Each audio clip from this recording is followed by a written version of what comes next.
दोस्तों पार्ट की स्टार्टिंग एरसा और पीट से होती है। एरसा ने एक पेपर पे डिफरेंट टाइप के फेसेस को ड्रॉ किया था जो इमोशंस को शो करते हैं। एरसा पीट को ये समझाती है कि अगर तुम किसी से गुस्से में बात करोगे यानी ज़्यादा एंग्री होकर तो सामने वाले पर्सन को बिल्कुल भी अच्छा नहीं लगेगा। अभी इतने में पेनिन भी वहाँ जाता है और वो एरसा को दूर से देखने लगता है। उसके बाद वो पीट से कहती है इसलिए तुम्हें कभी भी किसी से भी गुस्से से बात नहीं करनी है। वो उसे अपने पास बुलाती है और कहती है अगर तुम किसी से गुस्से में बात करोगे तो सामने वाला पर्सन भी तुमसे गुस्से में ही बात करेगा और तुम्हें बिल्कुल पसंद नहीं आएगा। पेनिन एरिसा के पास आता है और कहता है कि तुम्हारा बहुत बहुत थैंक्स, क्योंकि जब से तुम यहाँ पर आई हो मैंने तब से पीट के बिहेवियर में काफ़ी चेंजेस देखा है। पेनिन की बातों को सुनकर एरिसा सोचती है कि आज इसने मुझसे इतना प्यार से कैसे बात किया और इनफैक्ट मेरी तारीफ़ भी की। लेकिन पीट की वजह से आज पीट के टीचर और पीट के अंकल दोनों ही उसके बेस्ट फ्यूचर के लिए एक दूसरे से हाथ मिला लेते हैं कि वो पीट की ज़िंदगी में खुशियाँ ही भर देंगे। अब सीरी को दिखाया जाता है। सीरी ने पेनिन की कंपनी के शेयर होल्डर से 20% शेयर खरीद लिया था।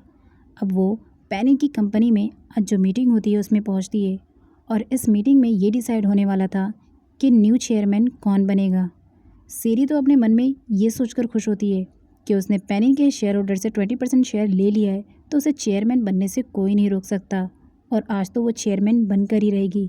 बट मज़ा तो तब आता है जब पेनिन ये अनाउंस करता है कि उसके पास सबसे ज़्यादा शेयर हैं, क्योंकि उसने अपने शेयर में अपने डैड और पिनीव के शेयर को भी मिला लिया था। अब मीटिंग के बाद सीरी उसके पास आती है और कहती है मुझे लगा था चेयरमैन मैं बनूंगी क्योंकि मेरे पास सबसे ज़्यादा शेयर हैं, but it's my bad luck. By the way congratulation for your new post. और वो उसे कॉन्ग्रेचुलेशन करके चली जाती है। पेनिन को शक होता है कि सीरी ने ये शेयर कहीं और से नहीं बल्कि उसी की कंपनी के शेयर होल्डर से लिया है, लेकिन वो सीरी को सामने से कुछ नहीं कहता। उसके बाद वो पो के पास जाता है और पो से कहता है हमारी कंपनी के शेयर्स कहाँ जा रहे हैं, उन्हें कौन खरीद रहा है और कौन बेच रहा है, क्या तुम्हें नहीं पता? तुम कंपनी में थे तो तुम्हारा ये काम था कि आखिर कौन है इस सब के पीछे। बट पो जो है बड़ी चालाकी से झूठ बोल देता है कि जब तुम यहाँ पर नहीं थे तो मैं अकाउंट्स के काम में बहुत बिजी था, इसलिए मैंने कभी शेयर्स पर ध्यान ही नहीं दिया। अब पेनिन सामने से उसे डायरेक्ट ब्लेम तो नहीं कर सकता था, इसलिए वो सिर्फ उससे पूछकर चला जाता है। नेक्स्ट सीन में सीरी को दिखाया जाता है जो कि वापस से शेयर होल्डर से शेयर लेने के लिए उसके साथ अपनी नज़दीकियाँ बढ़ा रही होती है कि तभी पो आता है और इस शेयर होल्डर को एक खींच के तमाचा मारता है और ये कहते हैं कि सीरी मेरे बड़े भाई की होने वाली बीवी है और तुम उसके साथ यूँ इस तरह से चिपक क्यों रहे हो।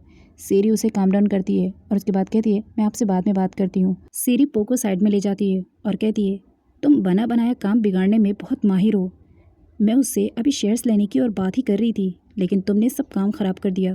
थोड़ा सा और वेट कर लो पो, क्योंकि एक बार मेरी पेनिन से शादी हो गई ना तो उसके बाद कंपनी हमारे हाथ में रहेगी और हम दोनों जैसा चाहेंगे कंपनी को वैसे ट्रीट कर सकते हैं। बस एक बार मेरी उससे शादी होने दो। अब यहाँ पर पो हंसने लगता है और कहता है कि क्या तुम्हें बातें समझ में नहीं आती या तुम समझना नहीं चाहती। वो जो पातशाह आई है ना वो पेनिन को ले उड़ेगी। अब यहाँ पर नेक्स्ट डे सीरी जो है वो पातशाह से मिलने आती है और पातशाह से कहती है कि तुम पेनिन की लाइफ में अपने लिए जगह बना रही हो, यहाँ पर बच्चा संभालने आती हो या फिर अपने लिए जगह बनाने आती हो, और उसके ऊपर हाथ उठाने वाली होती है।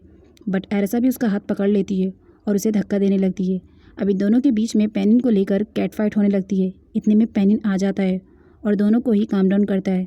पेनिन कहता है आखिर तुम दोनों इस तरह से क्यों लड़ रही हो। सीरी पेनिन से कहती है कि मैं चाहती हूँ कि तुम इस केयर टेकर को इस घर से निकाल दो, बट पेनिन एरसा को घर से निकालने के लिए मना कर देता है। तो सीरी कहती है फिर ठीक है, मेरी भी एक शर्त है, अब मैं भी तुम्हारे साथ इसी घर में स्टे करूँगी और कहीं नहीं जाऊँगी, और अगर तुमने मुझे यहाँ से जाने के लिए फोर्स किया तो मेरा जितना भी लोन तुम्हारी कंपनी में इन्वेस्ट है वो मुझे मार्केट के इंटरेस्ट के हिसाब से वापस कर देना। एरसा सीरी की बातों को सुनकर काफ़ी हर्ट हो चुकी होती है, इसलिए वो पेनिन से कहती है कि अब वो यहाँ पर स्टे नहीं करेगी। पेनिन मना करता है बट वो कहती है मैं टाइम से आऊँगी और टाइम से चली जाऊँगी। अब पेनिन भी अपनी कंपनी में इन्वेस्ट करने के लिए दूसरे इन्वेस्टर को ढूंढता है, क्योंकि सीरी हमेशा उसे ब्लैकमेल करती थी अपने लोन को लेकर। लेकिन इन दोनों पर कड़ी नज़र रखने के लिए सीरी ने किसी अपने एजेंट को लगाया था और वो एजेंट पूरी यहाँ की इन्फॉर्मेशन सीरी तक का देता था। सीरी जो है अपने फादर को कॉल करती है और यहाँ की सारी सिचुएशन अपने फादर को बताती है कि यहाँ पर आखिर क्या चल रहा है। सीरी अब एक नई चाल चलती है और न्यूज़पेपर में ये न्यूज़ छपवा देती है कि उसकी और पेनिन की शादी आखिर इतनी डिले क्यों हो रही है, ताकि ये बात मीडिया में फैल जाए। अब जब ये बात न्यूज़पेपर में आती है तो सीरी के डैड पेनिन के डैड के पास आते हैं और कहते हैं कि अब ये मेरी बेटी की इज्जत का सवाल है और इस तरह से मीडिया में उसकी इज्जत उछाली जाए, ये मुझसे बिल्कुल भी बर्दाश्त नहीं है। इसलिए तुम पेनिन से कहो कि वो जल्द से जल्द सीरी से शादी कर ले। अब पेनिन के डैड पेनिन के पास कॉल करते हैं और कहते हैं, आखिर तुम्हें क्या प्रॉब्लम है सीरी से शादी करने में? तुम अपनी वेडिंग को इतना ज़्यादा डिले क्यों कर रहे हो? तो पेनिन कहता है कि डैड, मैं अभी पीट का ख्याल रखने में बिज़ी हूँ और मैं जब तक पीट को सही नहीं कर लेता तब तक अपनी वेडिंग को डिले करता रहूँगा। अब पेनिन खुद सीरी के पास पहुँचता है उससे बात करने के लिए और उसे समझाता है कि देखो, इस वक्त मेरा पूरा ध्यान पीट के ऊपर है और मैं नहीं चाहता कि पीट की कंडीशन और भी ज़्यादा क्रिटिकल हो जाए, इसलिए मैं तुमसे शादी करूँगा, पर इससे पहले मुझे थोड़ा सा टाइम दे दो। पहले तो सीरी मना कर रही होती है, लेकिन बाद में जब पेनिन उसे और ज़्यादा समझाता है तो वो कहती है, ठीक है, मैं तुम्हारी बात मानती हूँ, लेकिन तुम्हें भी वेडिंग को ज़्यादा डिले नहीं करना होगा, थोड़े टाइम बाद हम वेडिंग कर लेंगे। अब पेनिन भी हाँ बोल देता है और उसके बाद सीरी खुश होती है कि चलो पेनिन ने उसकी बात तो मानी, लेकिन उसे क्या पता था कि वो किसी और से प्यार करता है। एरिसा पीट के साथ हाइड एंड सीक खेल रही होती है और पीट छुपा होता है। वो उसे ढूंढने का नाटक कर रही होती है कि तभी सीरी वहाँ पर आ जाती है। सीरी एरिसा को काफ़ी नीचापन फील कराती है और उसके बाद कहती है कि खुद को यहाँ की रानी समझने की कोशिश मत करना, क्योंकि बहुत जल्द मैं इस घर में आने वाली हूँ, क्योंकि मेरी पेनिन से शादी जो होने वाली है। अब समझो कि तुम्हारा गेम ख़त्म होने वाला है, क्योंकि जब मैं यहाँ आऊँगी तो तुम्हें इस घर से सबसे पहले बाहर करूँगी। अब यहाँ पर एरिसा जब उसे घर से बाहर निकालने की बातें करती है तो पीट को गुस्सा आ जाता है और वो गार्डनर से पाइप लेकर उसके ऊपर सारा पानी डालने लगता है और कहता है कि तुम मेरी पाठशा टीचर को इस घर से नहीं निकाल सकती हो, मैं तुम्हें बहुत ज़्यादा डिसलाइक करता हूँ, मैं तुम्हें इस घर में नहीं रुकने दूंगा। और उसके बाद वो सीरी को पूरा पानी से गीला कर देता है। सीरी बहुत ज़्यादा पीट से इरिटेट हो जाती है और गुस्से की नज़रों से उसे देखने लगती है और उसे मारने के लिए आगे बढ़ती है, तो वो पाठशा के पास जाकर छुप जाता है। इतने में वहाँ पेनिन आ जाता है और सीरी से कहता है कि पीट तो अभी बच्चा है, बट तुम तो समझदार हो ना, तुम पीट के साथ ऐसे कैसे बिहेव कर सकती हो। और उसके बाद पीट जो है वो गुस्से में दौड़ता हुआ रोता हुआ अपने कमरे में चला जाता है। पेनिन सीरी को उसके गीले कपड़े चेंज करने के लिए कहता है, बट वो कहती है कि आखिर मैं किसके कपड़े पहनूंगी। एरिसा उसे अपने कपड़े ऑफर करती है, बट वो मना कर देती है, तो पेनिन उसे कहता है, ठीक है, तुम मेरे कपड़े ले लेना। सीरी के जाने के बाद पेनिन एरिसा से कहता है कि तुम यहीं पर रहोगी, कहीं नहीं जाओगी।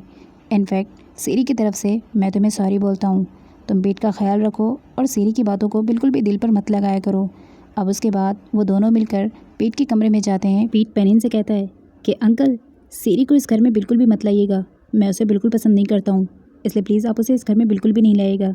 तो एरिसा पीट से कहती है, मैंने तुम्हें समझाया था ना कि तुम्हें किसी से भी बुरा बिहेव नहीं करना है, तो तुम ये एंग्री वाला बिहेव आखिर क्यों कर रहे हो। सीरी जब पाठशा और पेनिन को एक साथ देखती है तो वो सोचती है कि इन दोनों के बीच में ज़रूर कुछ चल रहा है और वो जेलसी फील करने लगती है। और उसके बाद वो उन दोनों को देखकर वहाँ से सीधा हट जाती है और पीट के ड्राइंग रूम में चली जाती है और वहाँ पर जाकर वो पीट के सारे ड्राइंग्स को फाड़ने लगती है जो उसे पाठशा ने बनवाया था। इतने में पेनिन आता है और वो कहता है कि ये सब तुम क्या कर रही हो। अब आवाज़ सुनकर वहाँ पर एरिसा भी आ जाती है। सीरी तो गुस्से में होती है, इसलिए वो ड्राइंग को फाड़कर एरिसा के मुँह पर फेंक देती है और कहती है, मैंने जो किया वो सब कुछ ठीक किया। तो पेनिन उसे बोल रहा होता है, लेकिन वो किसी की नहीं सुनती और गुस्से में एरिसा को बुरा भला बोलने लगती है।